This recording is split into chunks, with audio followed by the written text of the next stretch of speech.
আমাদের এই সমাজে এমন কিছু আত্মীয়স্বজন রয়েছেন যারা হচ্ছে নাটকবাজ। নাটকবাজটা কীরকম আমি আপনাদের বলি।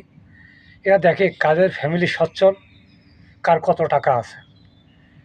এরা প্রথমত শুরু করেন আবেগ দিয়ে, অর্থাৎ আপনার দুঃখে তারা দুঃখ প্রকাশ করে, আপনার আবেগে তারা আবেগময় হয় এবং সব কথা শেষ করতে হচ্ছে ছলে বলে কৌশলে আপনার সম্পত্তি কী আছে, আপনার টাকা পয়সা কী আছে, এগুলো কীভাবে আত্মসাৎ করা যায়, সেই ধরনের প্ল্যান তারা প্রতিনিয়ত করে থাকে। আর সন্তানদের ক্ষেত্রে আমি বলি, সেটা হচ্ছে কিছু কিছু আত্মীয়স্বজন দেখবেন, এরা আপনি যদি আপনার সন্তানকে প্রচুর ভালোবাসেন, আপনার চাইতে ওই আত্মীয়স্বজনটা অধিক পরিমাণ বেশি ভালোবাসার নাটক করে।